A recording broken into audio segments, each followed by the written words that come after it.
Hey everyone, I'm so sorry about that. I have no idea what happened, but somehow I kind of lost you guys. I was over here ranting and raving and I don't know what happened, so I'm really, really sorry.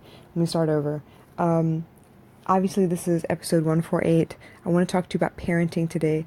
I did wrap up, my off day and it was pretty good. I mean, I'm so sorry. I don't know what happened, but I completely lost you guys. Um, what was I saying? Basically, I was off, dropped baby girl off at school, came back home, and just got to work on things I needed to clear up before the end of the year. I don't want any 2017 problems in 2018. I want to be, clean slate, ready to go, start a new chapter on the business. So basically, I started off with laundry because I had 3 loads of laundry to do and washed, dried, folded, put away. Everything is like, sorted out. Everything's where it should be.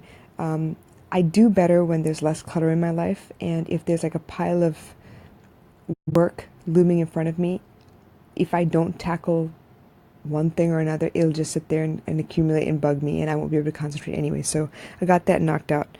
Um, and let's see, I definitely loaded all of my podcast episodes onto YouTube because that's the next project. I want everything on there so that from now on when I do each episode, I can go ahead and upload to SoundCloud and YouTube, and then wherever you are, whatever platform is more comfortable for you, you have it accessible.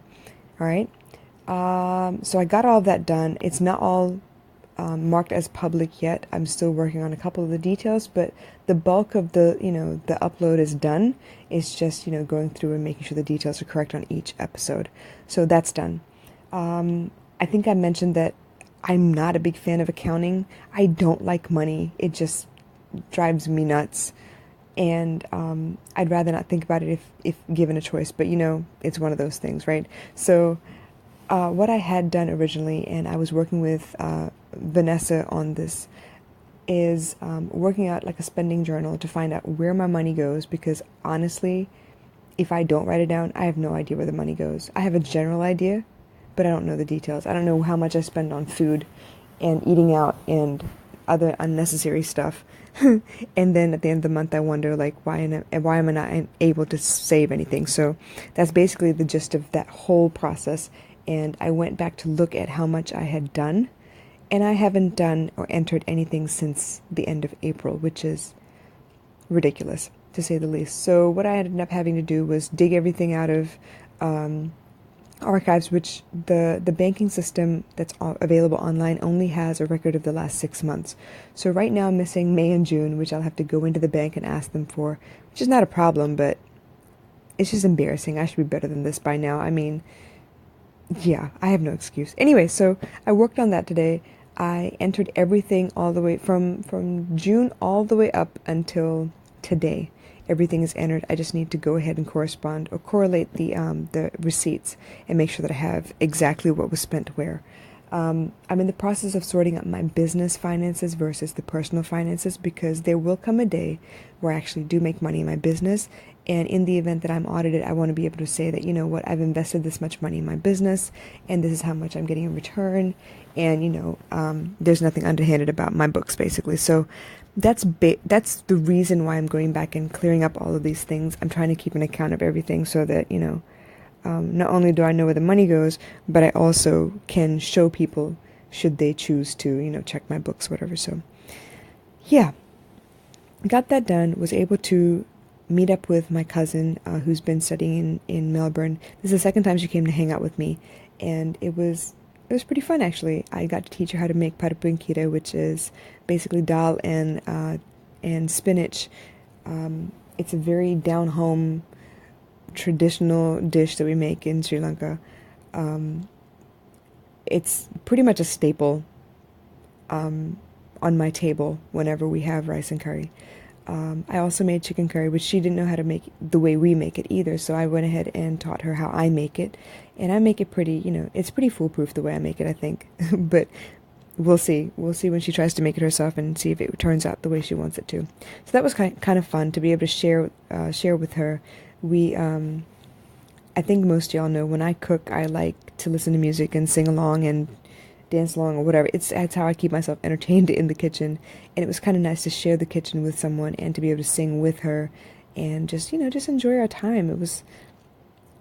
It was nice. It really was nice. I'd imagine as Gayatri gets older, this is something we would do together as well, like to spend time in the kitchen and to sing or talk or whatever it is, just to spend time in the kitchen. Anyway, that's my hope.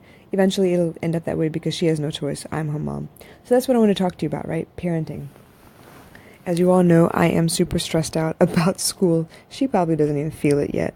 But I've been looking at the tuition materials for primary one as far as our tuition center is concerned. Now, bear in mind, we are geared towards high achievers. We specialize in A-star and A1. We basically guarantee it with the way that we actually teach. So I already know that being in the public school system in Singapore, you basically have no choice in what you learn, how you learn. They really do push you into becoming a robot. The way you regurgitate the material and have to spit it back out word for word. I mean, I'm telling you, I know from personal experience only now because learning how to do the workshops, learning how to present on paper so that when we do assessments for kids, we know if they know what they're doing or not. So if it's like the model method, you have to draw the boxes. You have to, write out everything. You cannot assume the teacher will infer that you know what you're doing. You have to write out everything. So if it says that, this person had more marbles than that person, how many did they have, blah, blah, blah, after they gave such and such away. Whatever the stupid problem is, you have to write down every thought process. And it has to be per a certain format. It's like super irritating, and it's against everything I stand for as a creative. So it's really hard for me. Okay. So what I'm trying to tell you is, I think that parents should realize the amount of creative license they have in curating the experience that is their child's life while they're with them. You've only got them for like 18 years, okay? And after that, they go to university. Maybe it's overseas. Maybe it's at home. Maybe they join the army. Maybe, I don't know, whatever it is, you have them for a good 18 years. If you're lucky, you have them for longer than that, where they live in the house with you.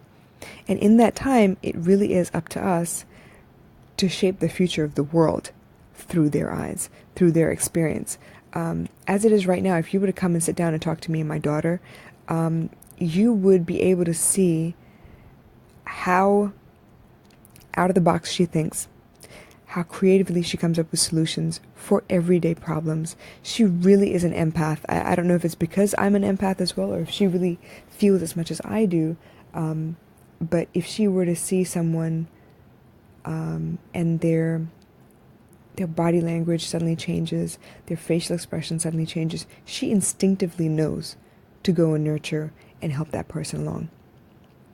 And that's something I love about her. And that's something I hope she never loses. But as I see these children come before me, at the tuition center, and a lot of them gravitate towards me, we end up hanging out and talking and just trying to get their mind off of academics. It's just academics all day long. And I see them, and they're very intelligent. They're so capable.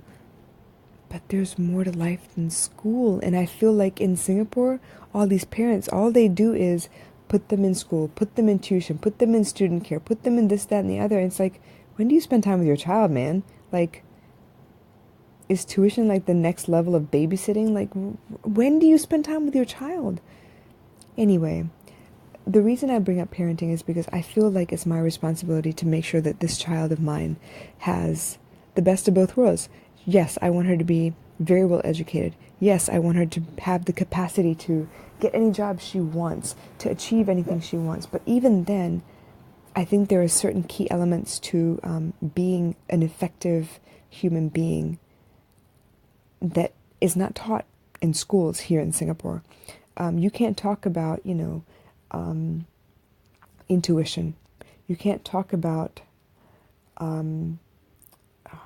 muscle memory. You can't talk about things like that because the parents really don't understand. And the reason I'm telling you this is because I've been trying to write ads for Singaporean parents in language that they can understand, and it is killing me.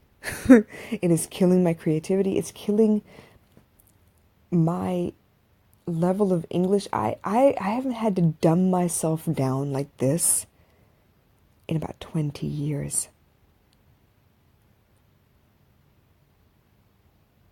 it hurts my feelings. It upsets me. But I kind of have no choice. I mean, this is the job I'm in. And it's okay. It's experience. I'm not saying that I hate it and I don't want to do it anymore. It's not that at all. I'm telling you that I acknowledge the fact that it goes against everything I stand for. But if this is what the parents are like in Singapore, then obviously with this job, that's what I need to do. The other thing that kind of upsets me is the fact that while Singapore claims to be very, very diverse, they're not doing anything as far as, I don't even know what they would do or how they would do it, but individually, people are racist here. Like, really?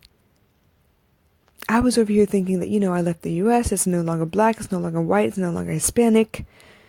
I get to be in like a melting pot of so many different cultures. And yes, there are many, many people that live here. They're very, very diverse. Everyone is married to everyone else. Like, all the cultures are mixed up here in Singapore. And that's cool and everything, but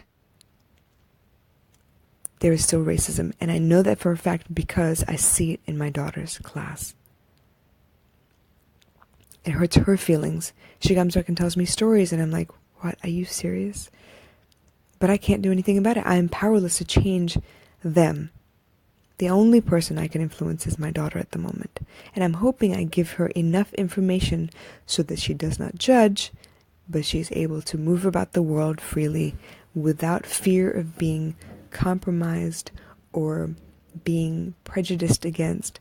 I guess that's the best I could hope for, but in the meantime, I'm trying to cultivate this experience for her. I'm trying to cultivate the best childhood possible. I need her to see me struggle a little bit, because then she knows as an adult that yes, it's a little bit required of her. She's going to have to struggle. She's going to have to put in the work. Nothing is handed to you. You're going to have to put in the work, step by step, every step of the way, every day, little by little.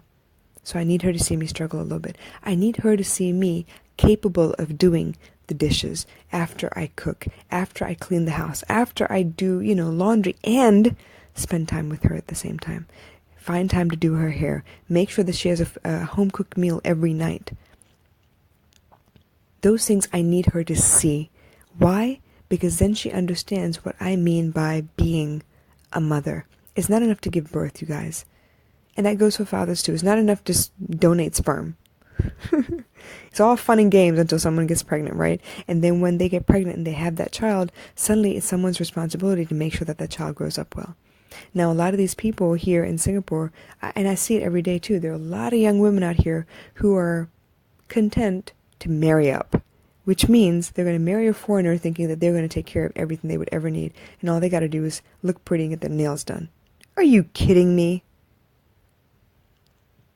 Look, I was never high maintenance like that, and I'm not saying I'm gorgeous or anything, but I think I look pretty decent. I haven't broken any mirrors yet, but I've been cheated on. A lot.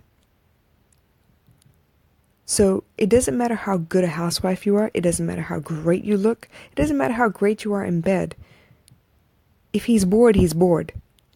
Make sense? So what I need her to see is there are options for you to become self-sufficient. There are options for you to have the life that you want. You do not have to belittle your dreams in order to get a man or keep a man. That's not the way that works. The right man will want his dreams alongside your dreams. The right man will want you to succeed just like he wants to succeed. You will be there for each other. And I need her to see that. So right now, obviously, flying solo here, but she needs to understand that, yes, it can be done by yourself, which is why it's important for you to learn how to be happy by yourself.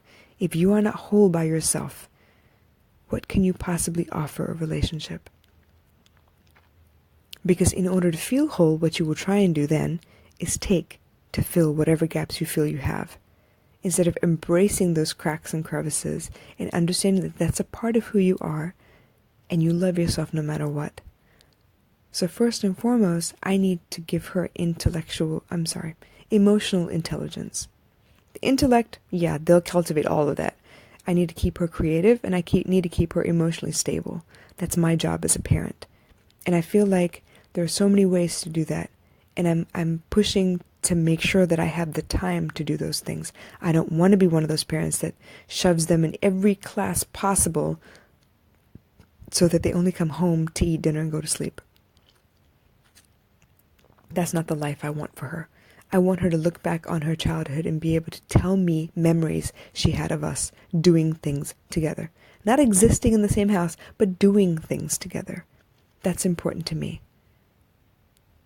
We moved around a lot as kids, and my mom did the best she could, but because she was by herself for the majority of the time and she had 3 kids and bills to pay, she didn't have the time to play with us. She had to manage it all by herself. And yeah, as soon as we were old enough, we tried to help out a little bit too, but she just didn't have the time. She didn't have the support. So yeah, I may not have the support, but I'm damn sure going to make sure I have the time somehow. By hook or by crook, I'm going to make sure I manage my time well enough so that I can find 10 minutes, 20 minutes, 30 minutes here, there, so that I can spend time with her. Right now, I really take pride in the fact that I get to do her hair every week. And yeah, it takes 4 hours. But guess what? We're both watching a movie. We both can laugh and joke at the same things. Yes, it's kind of like existing together a little bit, but we're doing the same things. We're right there with each other. We're not focused on each other, but we're focused on the same thing together. So I call that quality time. Now, when we get on the bus and head to school, that's quality time too. Why? Because we talk. We listen to music. We discuss whatever's on her mind. And that makes me happy. That makes her happy. The other day, I happened to catch up with an old childhood friend of mine. And because I hadn't talked to him in a long time and he seemed like he really needed the conversation, I was on the phone with her throughout the whole bus ride. And this girl sat there and started crying. Why? Because she felt like I was ignoring her. But I wasn't. And she knew that I was holding her hand. She was snuggled up under me. She was sitting with me. But she still was upset because we weren't listening to music like we usually do.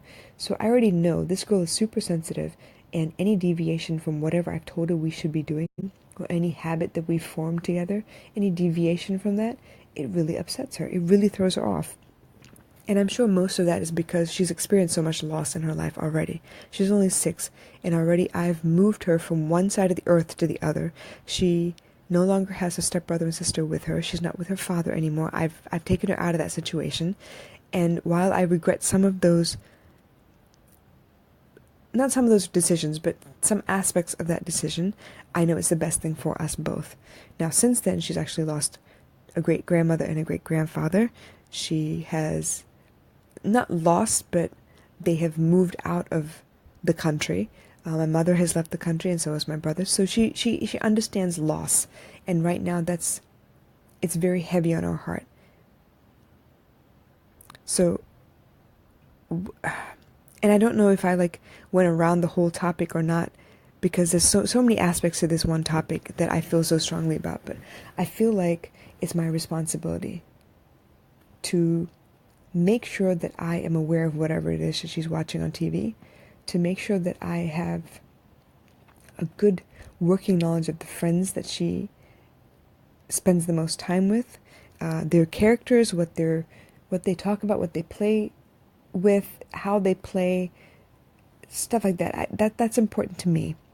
I feel like once she starts school, because it would be super academic heavy, I don't think she, as a primary 1 student, I don't think she has time for CCAs yet, or she's not eligible for them yet. But I do want her involved in some kind of physical activity so that she can work out any aggression she's built up from class, from being frustrated for lack of understanding or being bullied by kids. I mean, whatever it is, I want to make sure that she has an outlet somewhere. I want to make sure I encourage her creativity. Right now, she's in that zone where she likes to make things. She really is a maker space baby. She, when I was working for IQ Kids, I developed a curriculum for science and drama.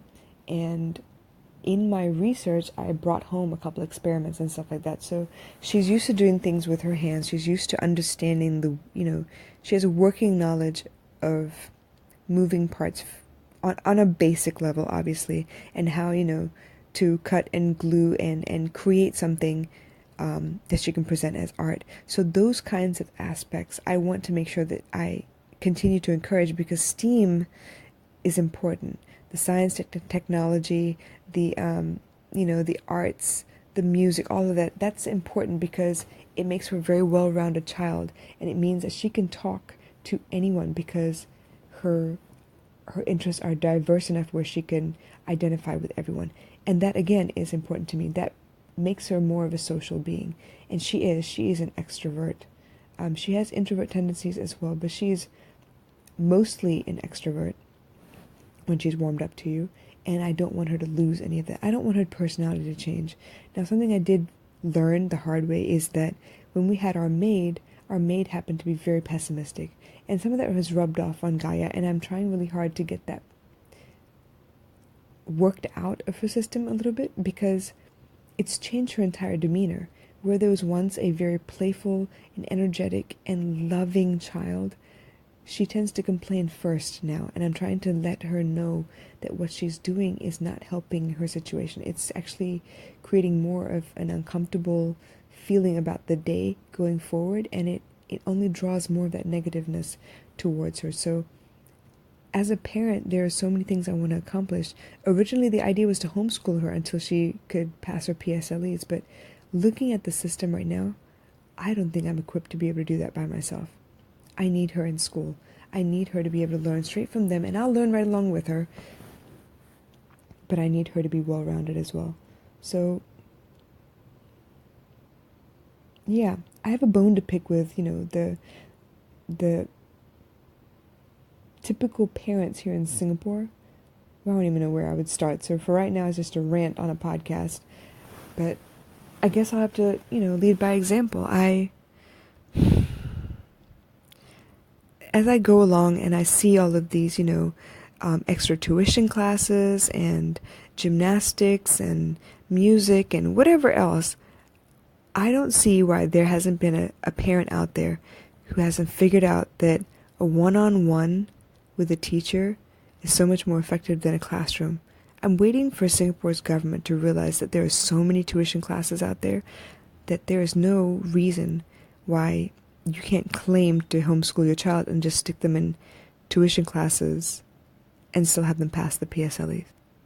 What do you need school for at that point? I don't know. I'm bothered. Can you tell I'm bothered? Either way, I know the kind of parent I want to be. And I don't know if I'll fall short or anything. I don't know if I'll fail miserably. I don't know if, the road to hell is paved with good intentions. Actually, I do know that. But I'm going to try my damnedest. I'm going to see if I can't make sure that she has a great childhood experience. Yeah. I feel good about what I want to do.